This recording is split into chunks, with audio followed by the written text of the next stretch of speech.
Movie নিয়ে কথা বলতে চলেছি, আশা করি তোমার টাইটেল ও থাম্বনেল থেকে বুঝে গেছে। এমন আজকে আমরা যে মুভিটি নিয়ে কথা বলতে চলেছি সেই মুভিটির নাম হলো রঘু ডাকাত। দেবের রঘু ডাকাত মুভিটি নিয়ে। তো যারা যারা এই মুভিটা এখনো দেখোনি তারা কোথা থেকে দেখবে, কিভাবে দেখবে, আমি ভিডিওর কোনো এক অংশে বলে দিয়েছি। মুভিটির বাজেট, বক্স অফিস কালেকশন, মুভিটির মুখ্যমুখ্য অভিনয় করেছে, পরিচালনা করেছে চিত্রনাট্যকার লিখেছেন, গল্প লিখেছে, এছাড়া অনেক ইনফরমেশন আজকে মুভিটা দিতে চলেছে। এই মুভিটা যারা এখনো দেখোনি তারা কোথা থেকে দেখবে, কিভাবে দেখবে, আমি চ্যানেলের কোনো এক অংশে বলে দাও। তোমরা আমাদের ভিডিওটা শেষ পর্যন্ত অবশ্যই দেখবেন, আর চ্যানেল নতুন সেটা চ্যানেলটিকে মাস সাবস্ক্রাইব করবেন। তোমরা দেরি না করে শুরু করা যাক আজকের রিভিউ রঘু ডাকাত মুভিটি নিয়ে। রঘু ডাকাত হলো 2025 সালে ভারতীয় বাংলা ভাষার একটি মহাকাব্য লোকাস অ্যাকশন অ্যাডভেঞ্চার চলচ্চিত্র, যা ধ্রুব ব্যানার্জির দ্বারা রচিত এবং পরিচালিত। শ্রী ভেঙ্কটেশ ফিল্ম এবং দেব এন্টারটেনমেন্ট ভেঞ্চারের শ্রীকান্ত মহাতো, মহেন্দ্র সিং ধোনি, গুরুপদ অধিকারী এবং দেব দ্বারা প্রযোজিত।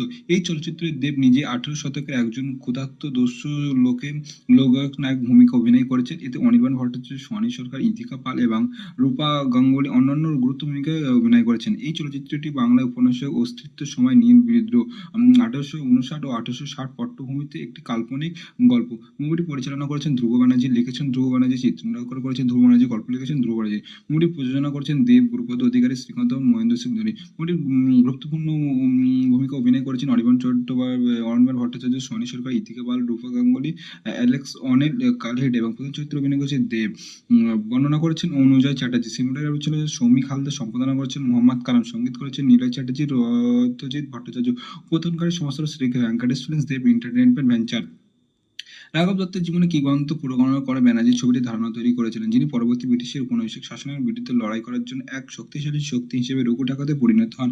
2021 সালের নভেম্বরে ঘোষিত ছবিটি 4 বছর ধরে উন্নয়ন পর্যায়ে স্থগিত ছিল এবং 2024 সালের ডিসেম্বর পুনরায় ঘোষণা করা। এটি যথাক্রমে দ্বিতীয় চতুর্থবারের মতন এবং ভট্টাচার্যের সাথে ব্যানার্জির সহযোগিতা চিহ্নিত করে। এটি দ্বিতীয়বারের মতন দেব এবং পলকের জুটিবদ্ধ। প্রধান চরিত্রকরণ 2025 সালের জানুয়ারিতে শুরু হয়েছিল মূল পূর্ব বর্ধমান এবং ঝাড়খণ্ডে। সঙ্গীত পরিচালনা করেছে রত্যজিৎ ভট্টাচার্য এবং নীলয়ন চ্যাটার্জি। ব্যাকগ্রাউন্ডে স্কোর করেছেন রত্যজিৎ ভট্টাচার্য এবং চিত্রাঙ্গন এবং সম্পাদনা করেছেন যথাক্রমে সৌমিক হালদার এবং এমডি কালাম। রঘু ডাকাত 25 সেপ্টেম্বর 2005।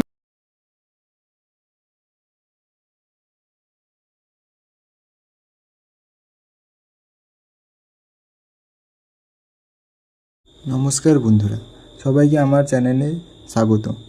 আমরা আজকে কথা বলবো রঘু ডাকাত ছবিটি নিয়ে। রঘু ডাকাত ছবিটি আমরা সবাই জানি দুর্গাপুজোতে মুক্তি পেয়েছে। এবার আমরা কথা বলবো রঘু ডাকাত ছবিটির মুখ্য চরিত্রে কে কে আছেন। তো আমরা সবাই দেখেছি টিজারে বা ট্রেলারে।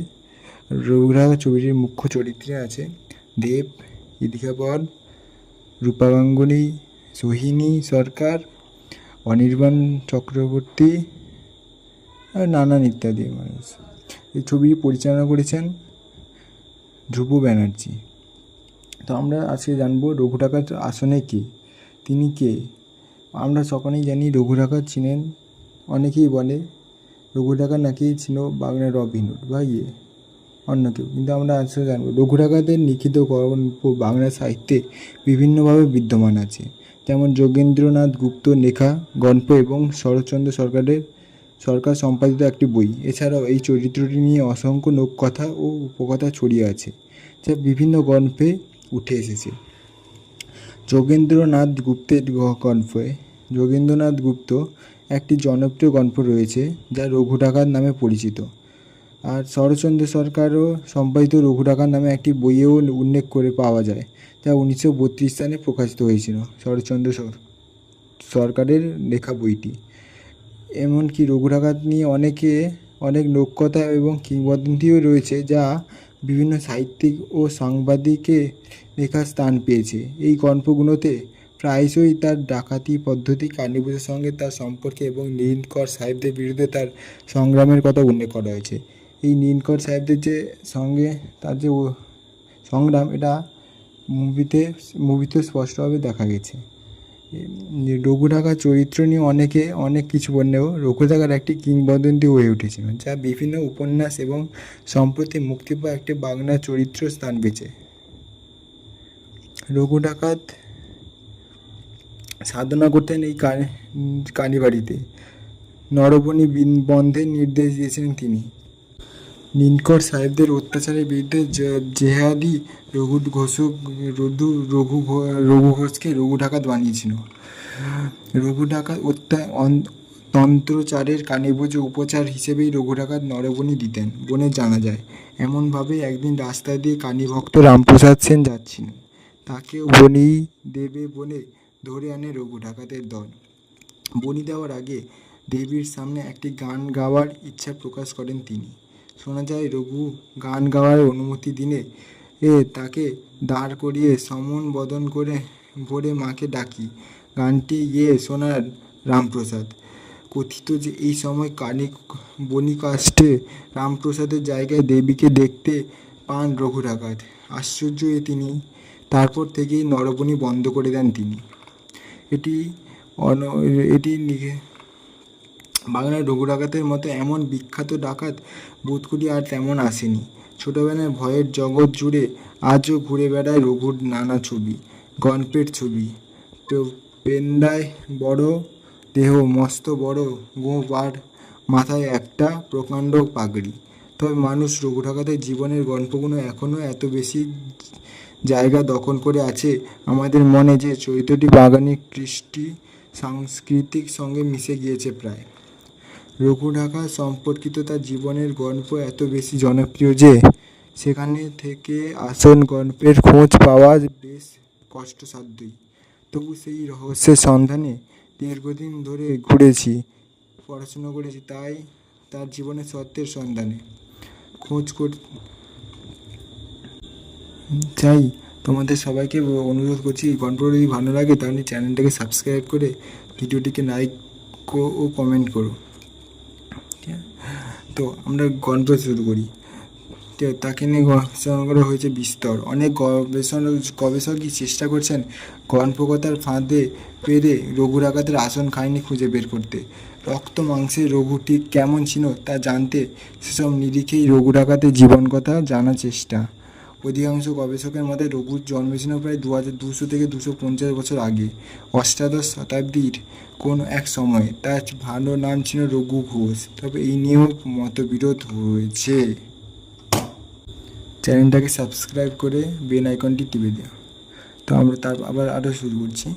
সেই সময় বাংলার পাশাপাশি ভারতবর্ষের বিভিন্ন স্থানে চলছিল কোম্পানির শাসন, অত্যাচার। তখন মানুষের নিত্য সঙ্গী বাংলা মাঠে ঘাটে, ক্ষেত খামারে, ধান ফলনের ফসনি জমিতে তখন ইংরেজরা জোরপূর্বক নীল চাষের জুলুম চালাচ্ছে, অত্যাচার চালাচ্ছে গরিব গর্ব কৃষকদের ওপর।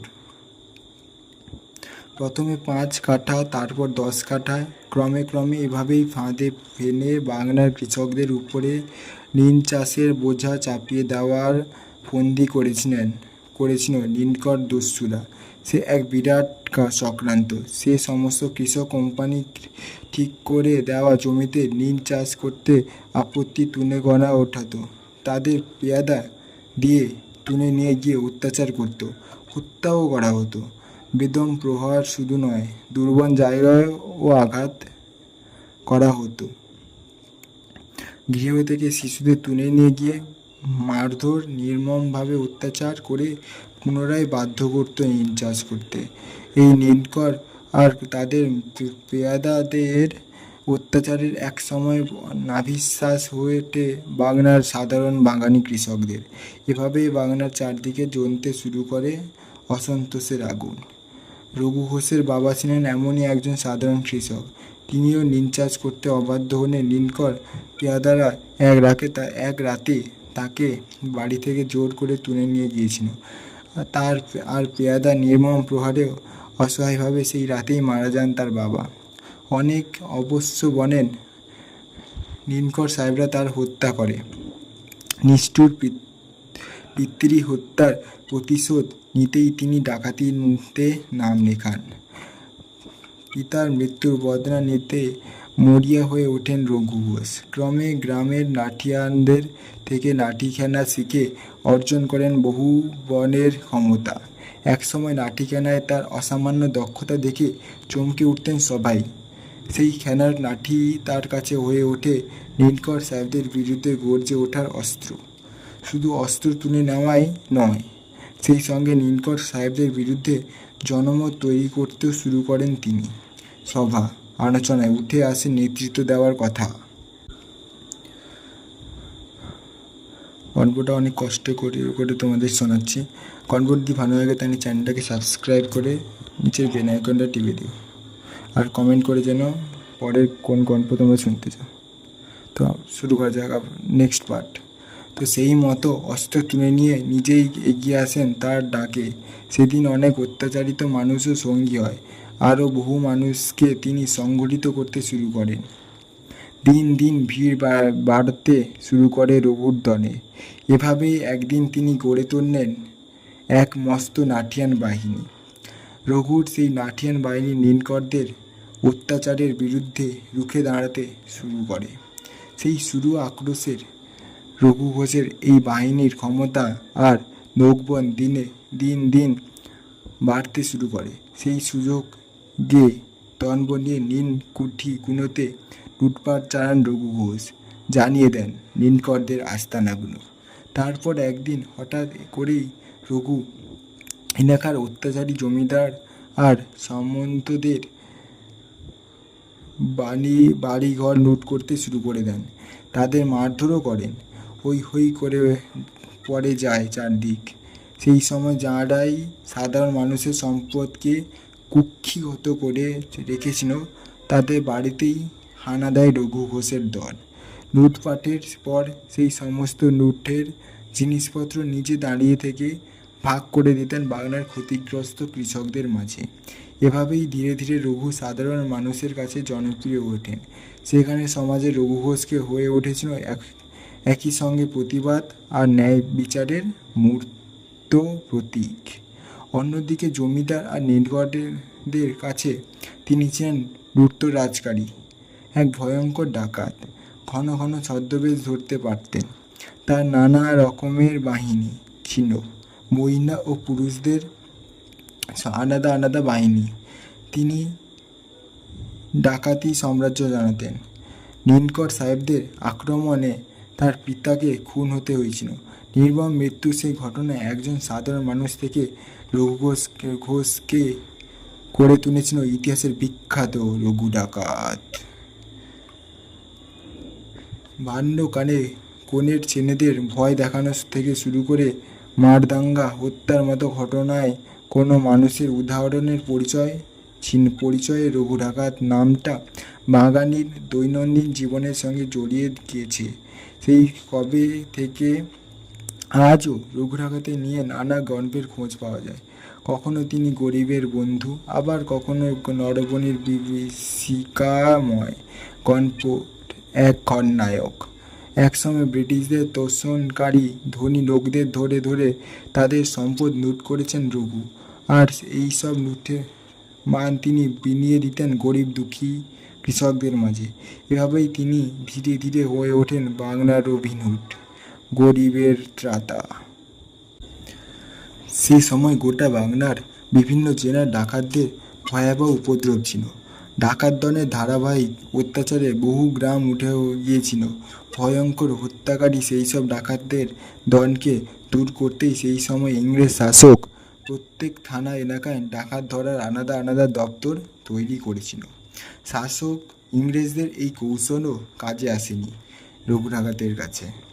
এলাকায় এলাকায় পুলিশের প্রভাব বাড়তে শুরু করলে ডাকাত রঘু আর তার ভাই বিধুভূষণ ঘোষ দেবীপুরের পাশে এক গভীর জঙ্গলে গোপন ডেরায় আশ্রয় নেয়। পুলিশের অত্যাচারে শেষ পর্যন্ত জঙ্গলের ভেতরেই গ্রাম তৈরিতে সিদ্ধান্ত নেয় রঘু।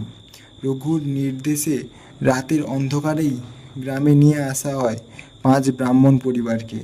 রঘুর তৈরি সেই গ্রামের নাম ছিল নিশিনগড়।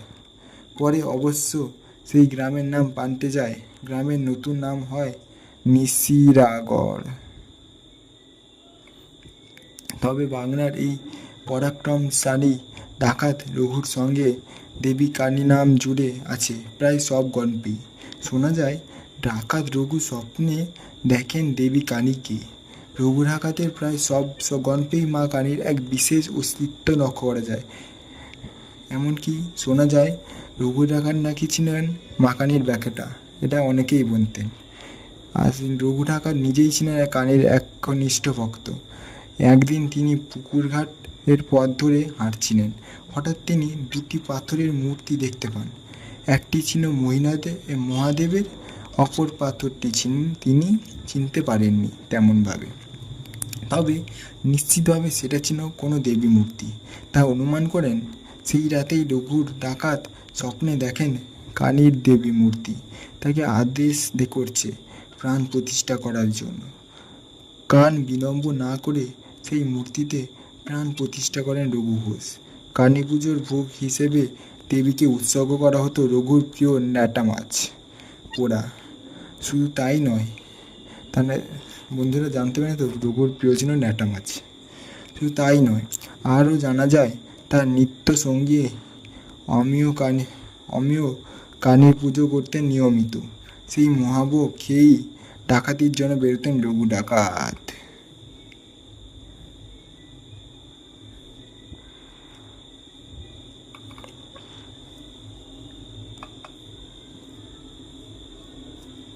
রঘুর আদর্শে পশ্চিমবঙ্গের অনেক স্থানেই এখনও কালী পুজোর ভোগ হিসেবে ন্যাটা মাছ পোড়া খাওয়ানো হয়। কালীর বরের ক্রমশ পরিচিতি লাভ করেন রঘু। বাংলার বাইরেও তার খ্যাতি ছড়িয়ে পড়ে। রঘু ডাকাত এক সময় ডাকাতি করতে যাওয়ার আগে জমিদারদের কাছে চিঠি পাঠাতেন। চিঠি দিয়ে ডাকাতি, এমনই ছিল রঘু ডাকাতের সাহস। তবে তার ভাগ্যে ছদ্মবেশে কেউ সেখানে গিয়ে রেকি করে আসতো। ডাকাতিতে এসব প্রথা রঘুরই তৈরি। রঘুর বিশ্বাস ছিল দেবী কালী পুজো দিয়ে ডাকাতি করতে গেলে কখনো ধরা পড়বে না তিনি। সেই বিশ্বাসেই কখনো ধরা পড়েননি তিনি। অসীম সাহসী এই ডাকাতকে নিয়ে নানা গল্পকথা ছড়িয়ে পড়েছে। পুলিশ নিয়েও এক মজার কাহিনী শোনা যায়। তাকে ঘিরে উপদ্রব তখন তুঙ্গে।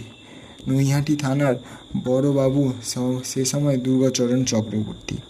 দুর্গাচরণের সঙ্গে সুখসাগরের জমিদারের বেশ ভালো সম্পর্ক ছিল।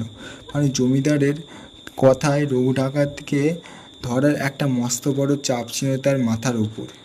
এদিকে রঘুর তখন কোনো পাত্তা নেই, কিছুতেই ধরা যাচ্ছে না তাকে। হঠাৎ একদিন বড়বাবু একটি চিঠি পেলেন। মুক্তাক্ষরে লেখা সেই চিঠি। তাতে লেখা, দারোগাবাবু, আপনার সঙ্গে দেখা করতে আসছি, ইতি রঘু ঘোষ। দারোগার তো চক্ষু চড়ক গাছ, রীতিমতো চ্যালেঞ্জ ছুড়ে দেওয়া হয়েছে তাকে। সদরে খবর দিয়ে থানার সিপাহী বাড়ালেন তিনি। হাঁটসাঁট করে ফেললেন সব কিছু। ভয় পেয়ে গেছেন দারোগাবাবু। এবার যে করেই হোক রঘুকে ধরতেই হবে। এসবের মাঝে একদিন এক জেলে দুটো বড় রুই মাছ হাতে ঝুলিয়ে। সিপাহি গিয়ে দারোগাবাবুকে জানালেন, জমিদারবাবু পাঠিয়েছেন তাকে, সেই সঙ্গে একটা চিঠি। চিঠির ভাষ্য ছিল এই যে, দারোগাবাবু, পৌত্রের অন্নপ্রাশন উপলক্ষে আমার পুষ্করিণীতে মাছ ধরেছিলাম। আপনি আসতে পারবেন না জানিয়েছিলেন, তাই দুটি মাছ আপনার জন্য লোক মারফত পাঠালাম। লোকটি আমার বিশ্বস্ত প্রজা এমন জানিয়েছিলেন। এমন চিঠি পেয়ে দারোগাবু খুশি হয়েছেন, রেখে 2 টাকা বকশিসও দিয়ে বিদায় করলেন। কিছুদিন পর দারোগাবাবুর কাছে আরেকটি চিঠি এলো। নারায়ণকানীতে লেখা আছে চিঠি। তাতে লেখা, দারোগাবাবু, আপনাকে কথা দিয়েছিলাম আপনার সঙ্গে দেখা করতে আসবো। সেদিন দেখা করে এসেছি। মাছ কেমন খেলেন? ইতি সেবক রঘু ডাকাত। এভাবেই বারবার পুলিশের চোখে ফাঁকি দিয়ে ভাগ্যের অসীম সহযোগিতায় চলতে থাকে রঘুর ডাকাতির সাম্রাজ্য। নিজের নীতিতে অবিচল ছিল রঘু। নারী শিশুদের পাশাপাশি অসহায় মানুষদের কোনোভাবেই আক্রমণ করতো না রঘুর দল। রঘু ডাকাতি করতে শুধুমাত্র অত্যাচারী মানুষদের ঘরে, তবে তার নীতি ছিল ডাকাতি করতে গিয়ে ঘরের মেয়েদের সে রাখত একেবারে নিরাপদে। ডাকাতি শেষে লুঠের মানপত্র ভাগ করে দিত অসহায় মানুষদের মাঝে। তাই সেখানের বাংলায় অসহায় মানুষের এক তীব্র আবেগ ছিল রঘু ডাকাতের প্রতি। সেই আবেগেই ঢাল হয়ে রক্ষা করত রঘু ডাকাতকে। এত সব ভালোর মাঝেও একটা খারাপ ব্যাপার ছিল রঘু ডাকাতের। কালীর পুজোর অংশ হিসেবে নরবলি দিতেন তিনি। গভীর রাতে ঢাক ঢোল বাজিয়ে মানুষের ধরে এনে বলি দিতেন কালীর কাছে। কার্তিকের অমাবস্যায় তিথিতে পুজো দেওয়ার জন্য রাস্তা দিয়ে যেই যেত তাকেই ধরে এনে বেঁধে রাখা হতো মন্দিরের চাতালে। তন্ত্রচারের কালী পুজোর উপচারী হিসেবে রঘু ডাকাত নরবলি দিতেন বলে জানা যায়। এভাবেই একদিন রাস্তা দিয়ে কালীভক্ত রামপ্রসাদ সেন যাচ্ছিলেন। তাকেও বনি দেবে বলে ধরে আনে রঘু ডাকাতের দল। বনি দেওয়ার আগে দেবীর সামনে একটি গান গাওয়ার ইচ্ছা প্রকাশ করেন তিনি। শোনা যায় রঘু গান গাওয়ার অনুমতি দিনে তিনেক দাঁড়া করে শাসন বোধন করে মাকে ডাকি। গানটি গিয়ে শোনান রামপ্রসাদ। কথিত যে এই সময় বনিকাষ্ঠে রামপ্রসাদের জায়গায় দেবীকে দেখতে পান রঘু ডাকাত। আশ্চর্য হয়ে যান তিনি। তারপর থেকেই নরবলি বন্ধ করে দেন, শুরু করেন পাঁঠাবনি। লোক ইতিহাসের পাতায় রঘু ডাকাতের নাম ডাক এখনও ভাটা পড়েনি।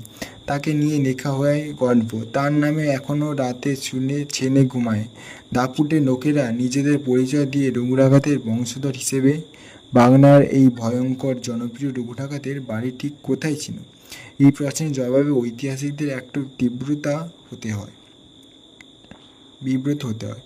প্রকৃতপক্ষে যে সময়ের কথা বলা হচ্ছে সে সময় হুগলি, বর্ধমান, নদিয়া, বারাসাত, 24 পরগনা, হাওড়া, মুর্শিদাবাদ, এমনকি খোদ কলকাতাতেও অসংখ্য ডাকাতের উপদ্রব ছিল। সে সময় বাংলার অন্ধকারময় শাসক ডাকাতদের হাতেই ছিল অর্ধেক বাংলার শাসন। সাধারণ মানুষ তো বটেই, জমিদাররাও এইসব ভয়ঙ্কর ডাকাতদের ভয়ে তটস্থ থাকত। তবে শাসকদের ভয়ে ডাকাত দলেরও স্থায়ী নিবাস নির্ধারণ করা ছিল দুষ্কর। সেই কারণেই রঘু ডাকাতের নিবাস নির্ধারণ করা কঠিন। বহুরূপ ধরা রঘু পালিয়ে বেড়াতো এক স্থান থেকে আরেক স্থান। আর এভাবেই গোটা বাংলা জুড়ে ছড়িয়ে পড়তে থাকে রঘু ডাকাতের শক্তি আর জনপ্রিয়তা। প্রকৃতপক্ষে রঘু ডাকাতকে ঘিরে বাংলার গল্পকথা এত বেশি জানা গিয়েছিল যে তার কিংবদন্তি তাকেই ছাড়িয়ে গিয়েছে। সেখানের যেটা তার নয় সেটাও ঘাড়ে এসে পড়েছে। কিছুতেই কলকাতার পূর্ণদাস রোডের কালী মন্দিরের কথা ধরা যাক। এই মন্দিরে 1 ফুট উচ্চতার ছোট্ট একটি কালী মূর্তির পুজো করাতেন মনোহর ডাকাত। তবে মনোহর ডাকাতের নামে নয়, এখনও লোক সেটাকে চেনে রঘু ডাকাতের কালীবাড়ি বলে। এরকম অসংখ্য কালী মন্দির রয়েছে বর্ধমান, মুর্শিদাবাদ, বীরভূম আর হুগলি জেলায়। প্রতিষ্ঠাতা অন্য কেউ হলেও লোক এই মন্দিরগুলোকে চেনে রঘু ডাকাতের কালী মন্দির নামেই। এর মধ্যেই কিছু কিছু মন্দির আবার 500 বছরেরও বেশি পুরনো। তাই সময়ের হিসেবে সে সময় রঘুর হবার যুক্তি মেলে না। কিন্তু এমন হতেই পারে যে পুলিশের তাড়া খেয়ে সেই সব মন্দিরে হয়তো বা কখনো রঘু এসে আশ্রয় নিয়েছিলেন। আমি এতক্ষণ আমার মতো গল্প শোনানোর চেষ্টা করলাম। এবার কিছু অন্যরকম গল্প শোনো রঘু ডাকাতকে নিয়ে। ডাকাতের গল্প শুনবে? ডাকাত? সত্যিকারের ডাকাত? সত্যিকারের ডাকাত, রঘু ডাকাত।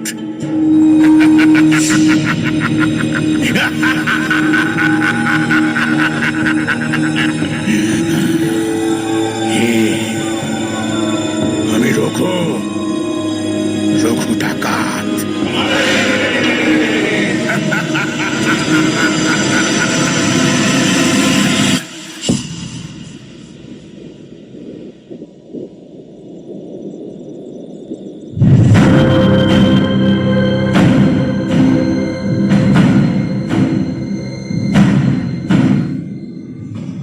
শুভ ও সমৃদ্ধি গল্পের 8 ওয়ার্কের সমগ্র পরিচালনায় আমি সমৃদ্ধি ও শুভ। শুনতে থাকুন যোগেন্দ্রনাথ গুপ্তের লেখা রঘু ডাকাত।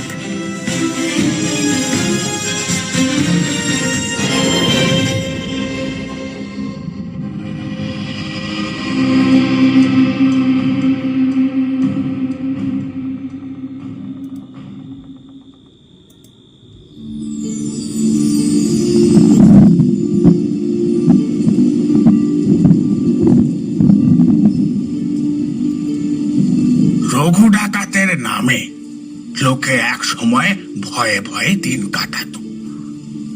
রঘু ডাকাতের বাড়ি কোথায় ছিল কেউ ঠিকভাবে বলতে পারতো না। কেউ বলতো নদিয়া জেলায়, কেউ বলতো হুগলি, আবার কেউ বলতো চন্দননগর।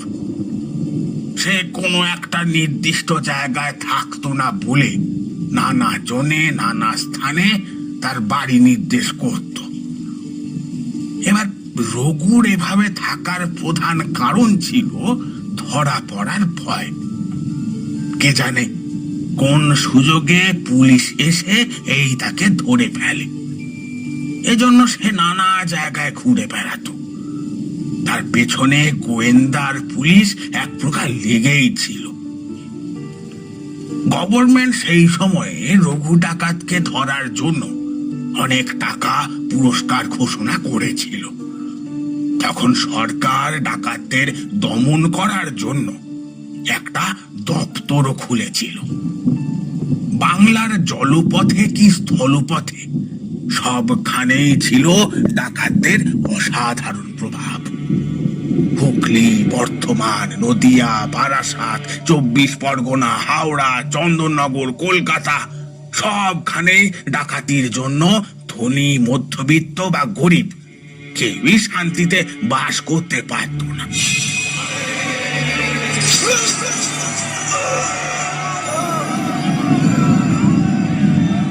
এবার রঘু ডাকাত সম্বন্ধে নানা রকম গল্প গুজব ছড়িয়ে আছে। সে আর তার দলের লোকেরা নাকি রনপা করে রাতে 20-25 মাইল দূরের কোনো বাড়িতে গিয়ে ডাকাতি করে আবার নির্বিঘ্নে সেই রাতেই ফিরে আসতো। সেখানে নদিয়া, হুগলি, কলকাতা আর 24 পরগনার অনেক জায়গাতেই ছিল বন জঙ্গলে ভরা। রঘু ডাকাত একজন বিখ্যাত লাঠিয়াল দস্যু ছিল। তার হাতে সব সময় একখানা লম্বা লাঠি থাকতো।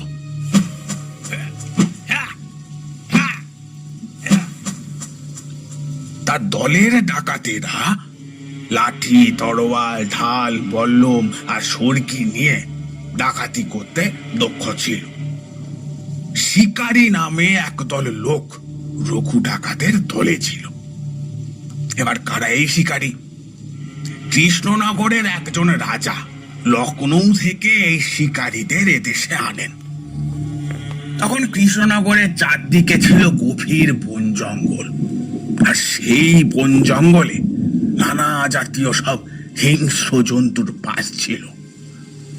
রাজা প্রথমে তাদের এই সব বন্য জন্তু শিকার করার জন্য এদেশে আনিয়ে বসতি দিয়েছিলেন, আর সেই থেকে শিকারীরা কৃষ্ণনগরের চারদিকে বাস করত। তাদের জীবিকা নির্বাহের উপায় ছিল পশু শিকার আর ডাকাতি করা। শিকারীদের বংশবৃদ্ধি পেয়ে ক্রমে সংখ্যায় বেড়ে গেল। ডাকাতির দলের সবাই ছিল কালীর উপাসক।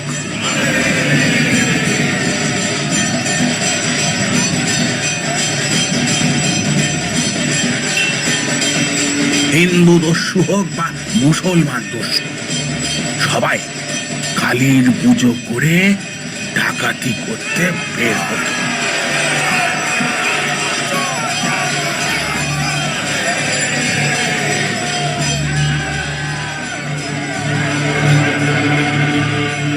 এবার এই সব ডাকাতকে ধরা খুব সহজ ছিল না। এদিকে পুলিশ ফৌজ তাড়া করলে তারা চন্দননগর পালিয়ে যেত। ফরাসি অধিকৃত চন্দননগরে গিয়ে তারা আত্মরক্ষা করত। এবার রঘু ডাকাতের উপদ্রব বিশেষ করে নৈহাটি থানা আর বারাসাতের কদমগাছি থানা এবং হুগলি 24 পরগনা পর্যন্ত ছড়ানো ছিল।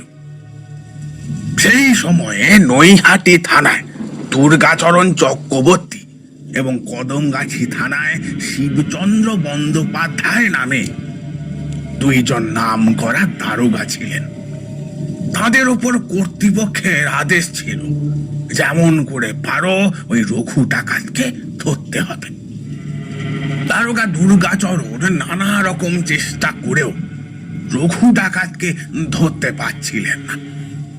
হঠাৎ একদিন এই দারোগা দুর্গাচরণ একখানা চিঠি পেলেন।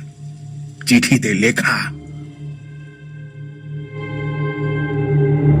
আপনার সঙ্গে আমার শীঘ্রই দেখা হবে, প্রস্তুত থাকবেন।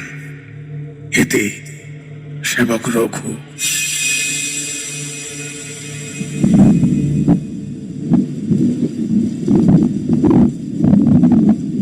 এবার এখানে রঘুর মহত্বের একটা কথা বলে নিচ্ছি। চূর্ণী নদীর তীরে ছোট্ট একটা গ্রাম, সেখানকার এক গরিব ব্রাহ্মণের মেয়ের বিয়ে। বিয়ে বাড়িতে লোকজন হই হই করছে। বর আর বরযাত্রীর দল এসে নদীর ঘাটে নৌকা বেঁধেছে। সন্ধ্যা হয়ে গেল, লগ্ন এসে গেছে, কিন্তু বরকর্তা তখনও বলছেন, আমার পনের সব টাকা না পেলে আমি কোনো রকমেই বরকে নিয়ে আসবো না, ঠিক কি না? ঠিকই তো বলে, একদম ঠিক বলেছে, ঠিকই তো। সেকালের কুলীন ব্রাহ্মণদের কৌলিন্য মর্যাদা না পেলে বর বিয়ে করত না। এবার কুলীনের ছেলের মেয়েরার অভাব কি? এক লগ্নে তো 10টা বিয়ে সে করতেই পারে। কাজেই বরকর্তা নির্বিকার। বিবাহ বাড়ির আলো যেন এক নিমেষেই মলিন হয়ে গেল। কন্যা দায়গ্রস্ত পিতা কাঁদতে লাগলেন, খালি বলতে লাগলেন, আমার মেয়েটা কি বিয়ে হবে দেখো, আমার মেয়েটা কি লগ্ন ভ্রষ্ট হবে? এতগুলো টাকা এখন জোগাড় করি কোথায় আমি? এমন সময় এক লম্বা চেহারার ব্যক্তি, হাতে তার লম্বা একটা লাঠি, চণ্ডী মণ্ডপের ভেতর বসে থাকা ওই ব্রাহ্মণকে কাঁদতে দেখে বলল,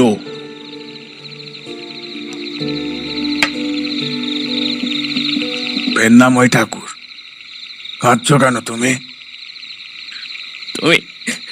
তুমি কে বাবা? কে তুমি?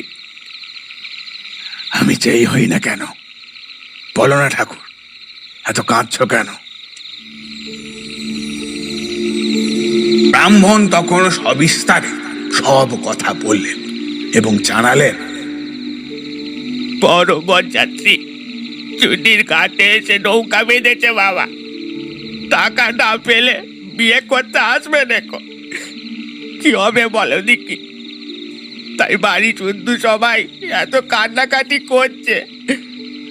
আমি গরিব মানুষ বাবা, এত টাকা কোথায় পাবো বলো? আমার মেয়েটার আজকে দিনে। ও এই কথা? আরে ঠাকুর চুপ করো, মা ঠাকুরনদের চুপ করতে বলো, বিয়ের আয়োজন করো, বরযাত্রীদের আর কনে যাত্রীদের খাবার ব্যবস্থা করো। আর হ্যাঁ, কত টাকা দিতে হবে? 501 টাকা বাবা, 501 টাকা। বেশ, কোনো গোল করো না ঠাকুর, আমি এক্ষুনি বড় বরযাত্রী নিয়ে আসছি। টাকার জন্য ভেবো না, সে হয়ে যাবে। ব্রাহ্মণ বড় অবাক হয়ে গেলেন। ওদিকে চূর্ণী নদীর পারে কয়েকখানি নৌকায় বড় বরযাত্রীরা দল জটলা পাকাচ্ছিল।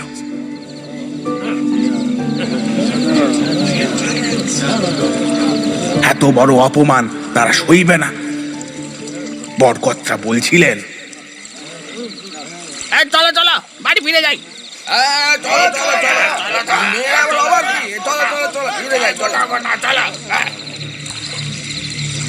অনেকেই তার কথায় সায় দিচ্ছিল এবং অন্য জায়গায় যেখানে পণ মিলবে সেখানকার মেয়েদের কথাও হচ্ছিল।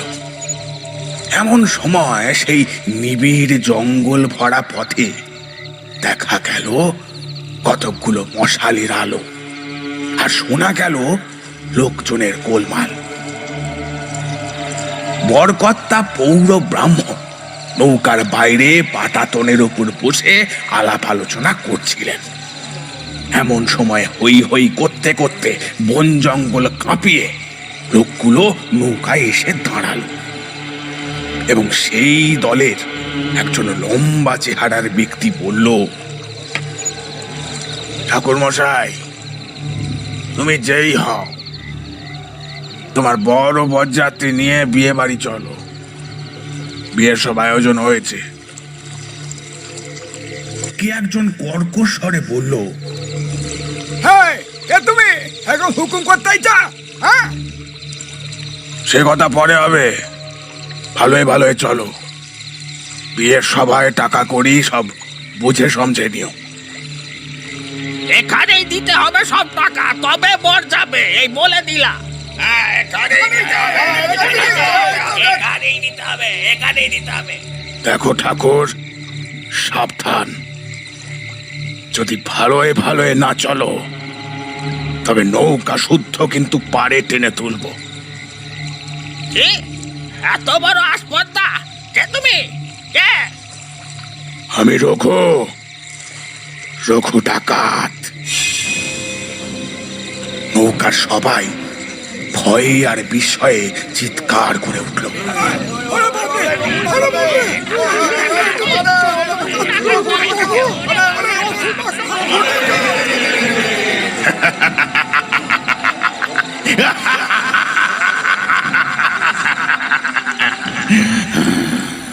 হে, এবার চলো চলো চলো।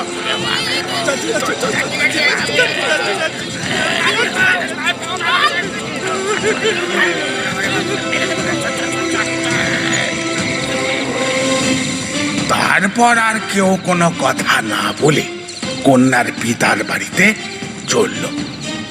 মনে মনে ভাবলো, সর্বনাশ, রঘু ডাকাত। হ্যাঁ, এবার রঘু কন্যাকর্তাকে ডেকে গোপনে বরপণে সব টাকা দিয়ে বলল, আমি এখানেই আছি, ভয় নেই, সবাইকে খাইয়ে বিয়ের ব্যবস্থা করো। ব্রাহ্মণ তখন আনন্দে কেঁদে ফেললেন, বললেন, কে তুমি বাবা?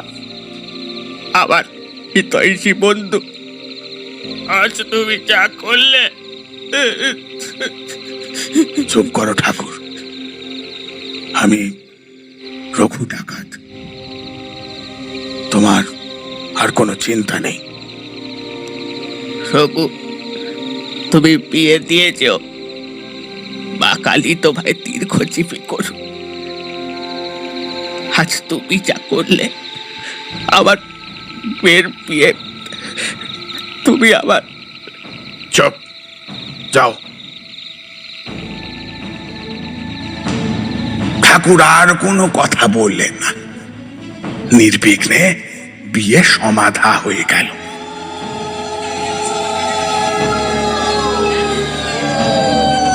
বরযাত্রীরা কন্যাপক্ষের আদর আপ্যায়নে অতি তৃপ্তি লাভ করে পরদিন নিজের নিজের দেশে ফিরে গেলেন। রঘুর এমনই ছিল মহত্ব।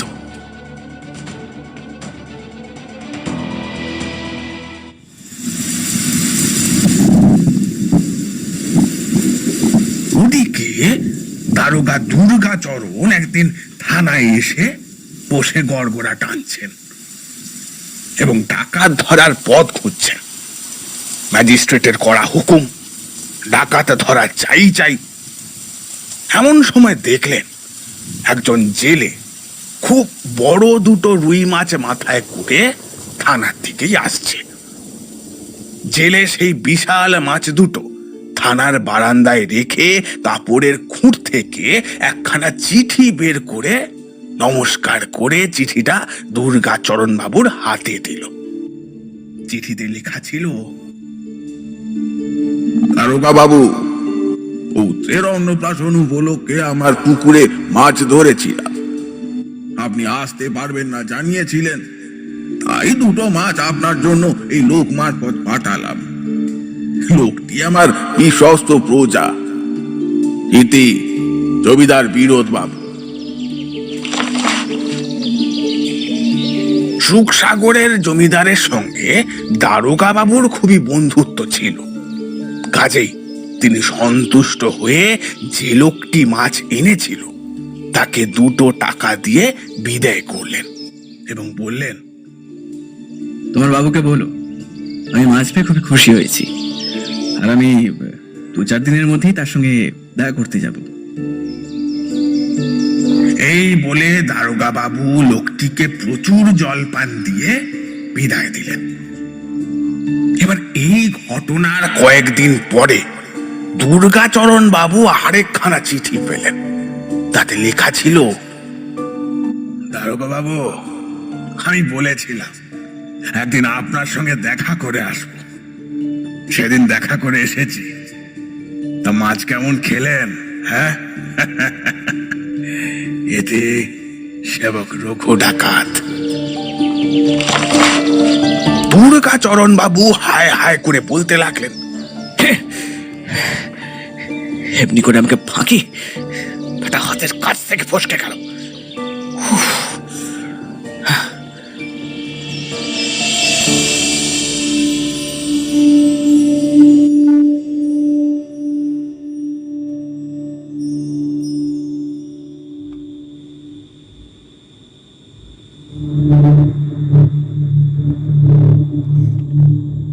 গঙ্গার পাড়ে নৈহাটির কাছে এক গ্রামে একজন ধনী সম্ভ্রান্ত ব্যক্তির একটি বাগান বাড়ি ছিল। তার নাম ছিল বিনোদ বাবু। বিনোদ বাবু এই বাগান বাড়িতে প্রায় বন্ধু বান্ধব ও আত্মীয় স্বজন নিয়ে আমোদ আহ্লাদ করতেন। গঙ্গার পাড়েই ছিল সেই বাগান বাড়িটা। নিচ দিয়ে গঙ্গা কুলকুল শব্দে বয়ে যেত।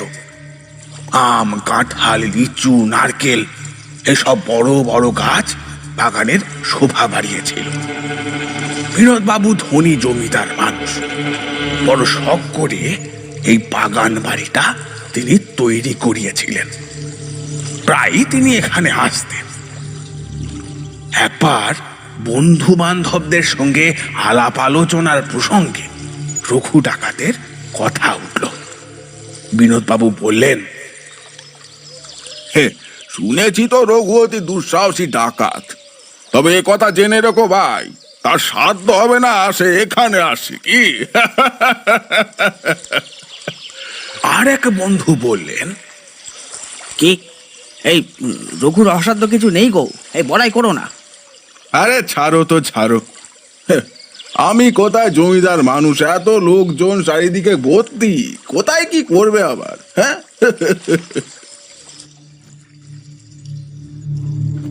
2-3 মাস পরে বিনোদ বাবু একখানা চিঠি পেলেন। চিঠির মর্ম এই, আমি শীঘ্রই একদিন আপনার বাগান বাড়িতে আপনার সঙ্গে দেখা করব। রঘু ডাকাত।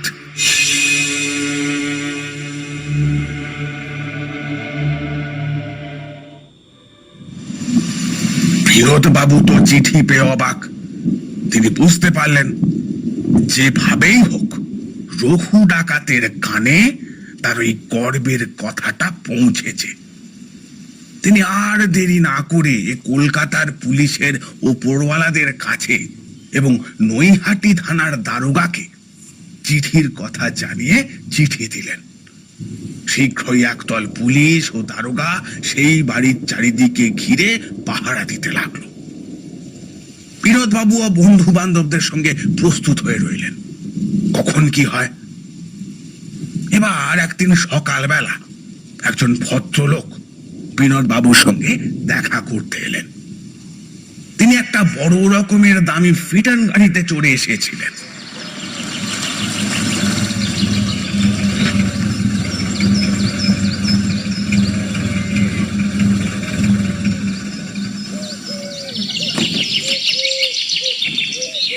দারোয়ান সসম্মানে ভদ্রলোককে বিনোদ বাবুর কাছে নিয়ে আসলো।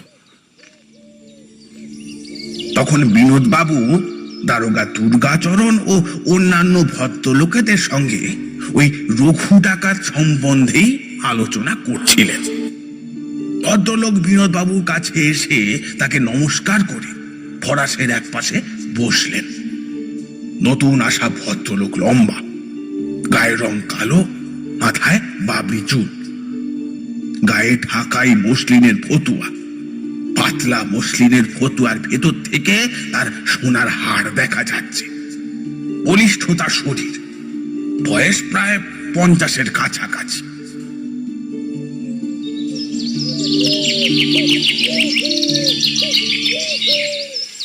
তা আপনার কি প্রয়োজনে এখানে আসা বলুন? আগে ত্রিবেণীর কাছে আপনার যে ছোট তালুক আছে, শুনেছি আপনি সেটি পত্তনি দেবেন। আমাকে দিলে বড় উপকার হয়।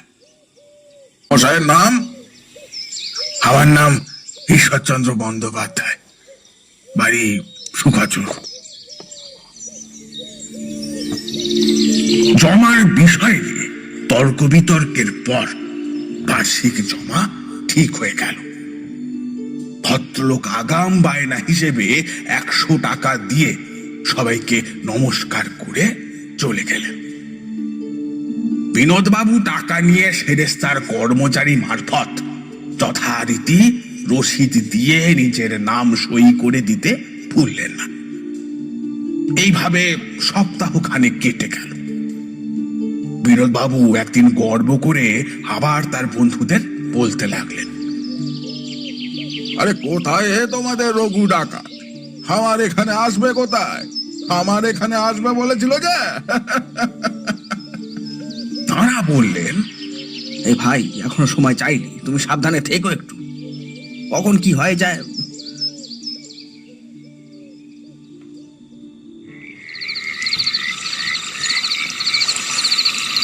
একদিন অন্ধকারে রাত্রে একখানা ছিপ নৌকা চুপি চুপি এসে বিনোদবাবুর বাগান বাড়ির গায়ে ফিরল।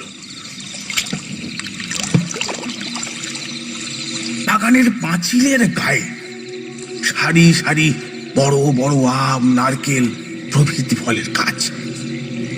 কতগুলো গাছ একেবারে বাগানের ভেতরের বাড়ির গা ঘেঁষেই ছিল। ছিপ থেকে একদল লোক ধীরে ধীরে দেওয়াল বেয়ে গাছের উপর উঠল।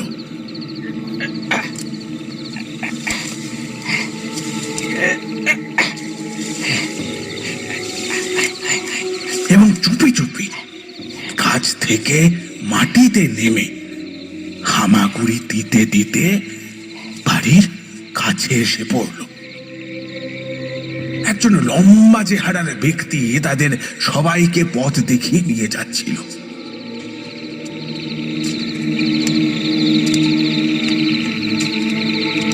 খিড়কির সব দরজা দিয়ে একে একে সব উপরে উঠল।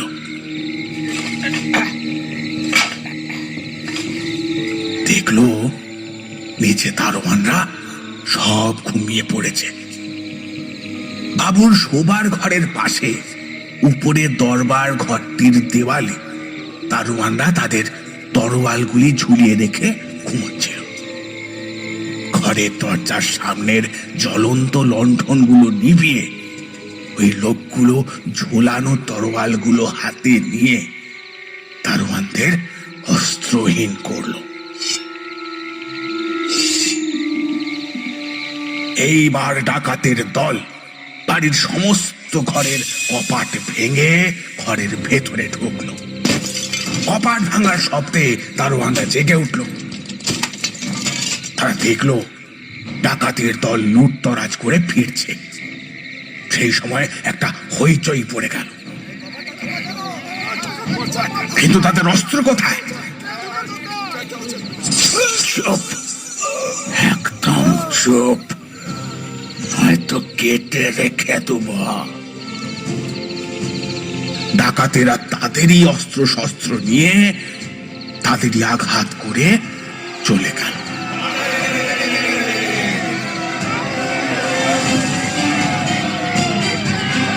এবার ডাকাতেরা চলে যাওয়ার আগে সেই লম্বা দস্যু খুব সাবধানে বিনোদবাবুর শোবার ঘরে ঢুকে তার হাত পা ও মুখ বেঁধে ফেলল। বিনোদবাবু ভয়ে ও বিষয়ে গো গো করতে লাগলেন। পুলিশ ও দারোগা সপ্তাহ খানেক বিনোদ বাবুর বাড়ি পাহারা দিয়ে অবশেষে নিশ্চিন্ত মনে কয়েকদিন আগেই ফিরে গিয়েছিল। আর তারপরে এই সব।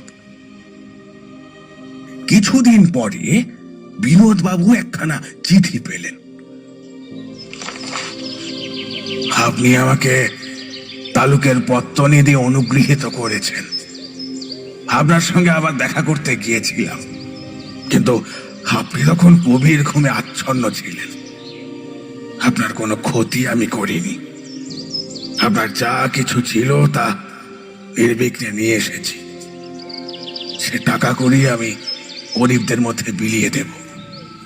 আপনি আমার জমিদার, তাই বাকি টাকা পাঠিয়ে দেব। লেখাপড়া করে শেষ করবেন। এখন বোধহয় সেদিনকার সেই ভদ্রলোককে চিনতে পেরেছেন। এতে শ্রী রঘু ডাকাত। বিনোদ বাবু ওই চিঠিখানা পড়ে তার বন্ধুদের বললেন, সত্যি রঘু ডাকাত অসাধারণ লোক বটে।